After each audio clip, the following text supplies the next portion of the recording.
इस कहानी की शुरुआत ऑस्कर नाम के एक बौने लड़के से होती है, जो अपनी हवस मिटाने के लिए अपनी नौकरानी से लेकर अपनी पड़ोसी तक को नहीं छोड़ता है और उनको प्रेग्नेंट कर देता है। ये कहानी ऑस्कर के कारनामों से भरी हुई है, तो चलिए देखते हैं ऑस्कर और क्या क्या कारनामे करता है। इस मूवी का नाम है टीन ड्रम। इसे 1979 में रिलीज किया गया था। इस कहानी की शुरुआत में हम लोग एना नाम की एक औरत को देखते हैं, जो कि अपने खेतों में काम कर रही होती है। तभी वहाँ पर जोसेफ नाम का एक आदमी भागता हुआ आता है और पुलिस से छुपने के लिए उसकी मदद मांगता है। तभी एना उसे अपनी गुफा के अंदर छुपा लेती है, लेकिन जोसेफ इस मौके का फायदा उठाता है और वो गुफा के अंदर ही एना का गेम बजाने लगता है। जब पुलिस यहाँ से चली जाती है, तब जोसेफ बाहर आता है और इन दोनों की दोस्ती हो जाती है। इसके बाद ये दोनों एक दूसरे के साथ रहना शुरू कर देते हैं, लेकिन एक दिन पुलिस उसे पकड़ लेती है। इससे पहले कि पुलिस उसे अरेस्ट करती, वो पानी में कूदकर भाग जाता है। जोसेफ के बारे में बहुत सी बातें फेमस हो जाती है। कुछ लोगों का कहना है वो पानी में डूबकर मर गया, वहीं कुछ लोग ये कहते हैं वो वहाँ से भागकर अमेरिका आ गया और वो यहाँ आकर एक अमीर बिजनेसमैन बन गया और यहाँ आकर ऐश कर रहा है। वहीं दूसरी ओर हम लोग एना और उसकी बेटी एग्नेस को देखते हैं, जो कि बाजार में सामान बेचकर अपना गुजारा कर रही है। एग्नेस अपने कजन जैन से प्यार करती थी, जो कि एक पुलिस पोस्ट ऑफिस में काम करता है। इसके अलावा एना अल्फ्रेड से भी प्यार करती थी, जो कि एक जर्मन शेफ था। उन तीनों के गपागप कार्यक्रम से ऑस्कर नाम का एक बच्चा पैदा होता है। ऑस्कर पैदा होने के बाद रोता ही रहता है और वो चुप ही नहीं होता है। जब उसकी मॉम उससे ये कहती है, उसके 3 साल होने के बाद वो उसे एक टीन ड्रम देगी। इसके बाद वो रोना बंद करता है। अपने 3 साल होने के बाद जब ऑस्कर ने अपने जन्मदिन में लोगों को शराब पीते हुए और कुत्ता डांस करते हुए देखा, तब वो डिसाइड करता है कि वो कभी बड़ा ही नहीं होगा और अपने इसी काम को पूरा करने के लिए वो सीढ़ियों से कूद जाता है। इसके बाद से ही अब ऑस्कर हमेशा के लिए 3 साल का ही रह जाता है। वो हमेशा अपने ड्रम को अपने साथ रखता है और जब भी कोई उससे उसकी टूटी हुई ड्रम लेने की कोशिश करता है, वो इतना जोर से चिल्लाता है कि वो अपनी आवाज से कांच को भी तोड़ देता है। धीरे धीरे टाइम गुजरता जाता है। अब ऑस्कर 6 साल का हो चुका है। ऑस्कर ना ही बड़ा हो रहा था और ना ही वो अपने टूटे हुए ड्रम को अपने से अलग करता था, और जब भी कोई उससे उसके ड्रम को छीनने की कोशिश करता, तब वो अपनी आवाज से कांच तोड़ देता था। ऑस्कर के इस पावर को देखकर सारे डॉक्टर हैरान थे, लेकिन उसके मॉम और उसके परिवार को ये जानना था कि ऑस्कर क्यों बड़ा नहीं हो रहा है। हम लोग देखते हैं एग्नेस हर थर्सडे को ऑस्कर के साथ शहर जाती थी और वो ऑस्कर को एक दुकान पर छोड़ देती थी। इसके बाद वो जैन के पास जाती थी और वहां जाकर वो जैन के साथ भयंकर घपाघप करती थी। लेकिन एक दिन ऑस्कर को अपनी माँ के काम के बारे में पता चल जाता है। ऐसा करते हुए कई साल बीत जाते हैं और अब ऑस्कर 12 साल का हो चुका है। एक दिन ऑस्कर अपने मॉम डैड के साथ सर्कस देखने के लिए जाता है, जहाँ वो कुछ बौने लोगों को परफॉर्म करते हुए दिखता है। उन बौनों को देखकर ऑस्कर के मॉम डैड को ऐसा लगने लगता है कि शायद ऑस्कर भी एक बौना है। सर्कस खत्म होने के बाद ऑस्कर डेबरा नाम के एक बौने से मिलता है, जो कि ऑस्कर के इस टैलेंट को देखने के बाद उसे अपने सर्कस में काम करने के लिए ऑफर देता है। लेकिन तभी ऑस्कर के मॉम डैड वहां आ जाते हैं और वो ऑस्कर को अपने साथ ले जाते हैं। इसके कुछ दिनों के बाद हम देखते हैं ऑस्कर की माँ ऑस्कर को जिस दुकानदार के पास छोड़कर जाया करती थी, वो दुकानदार भी धीरे धीरे एग्नेस से प्यार करने लगा था। वो उसे और ऑस्कर को अपने साथ लंदन चलने के लिए कहता है, लेकिन तभी एग्नेस उसे मना कर देती है और वहां से चली जाती है। इसके कुछ वक्त बाद एग्नेस को ये बात पता चलती है कि वो प्रेग्नेंट है और उसके पेट में जैन का बच्चा है। इस बात से एग्नेस बहुत परेशान हो जाती है और अपनी टेंशन की वजह से वो बहुत सारी मछलियां खा जाती है, जो कि उसे खाना बिल्कुल पसंद नहीं था।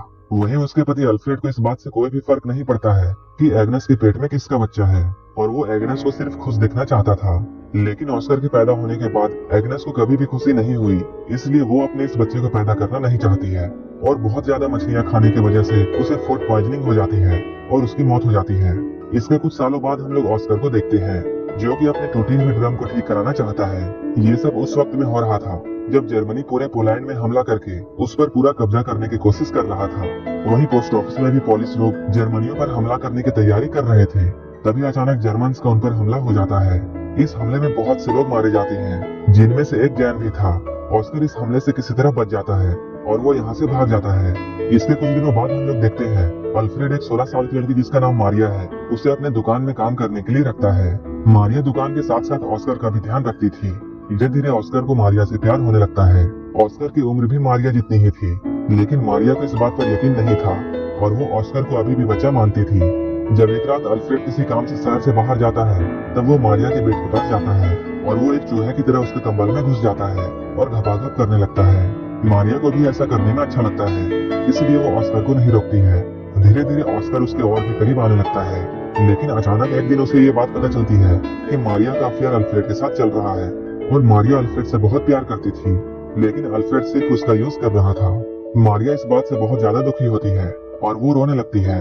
इस मौके का फायदा उठाकर ऑस्कर उसके पास आता है और उसे संभालने की सोचता है, लेकिन मारिया को बहुत गुस्सा आता है और वो ऑस्कर को बौना कहकर उसके पिछवाड़े पर लात मारती है।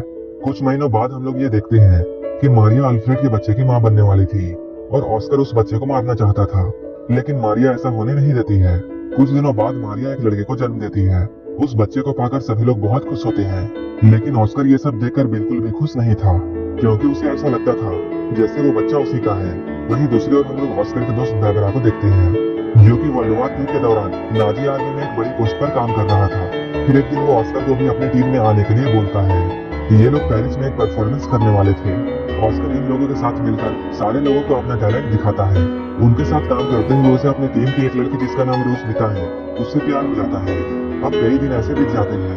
अब ऑस्कर अपने बौने दोस्तों के साथ बहुत खुश था और वो अपनी जिंदगी अपने हिसाब से जी रहा था और वो जब चाहे जैसा कर सकता था।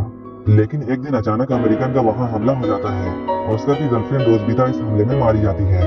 उस हादसे के बाद ऑस्कर अपने घर वापस आ जाता है।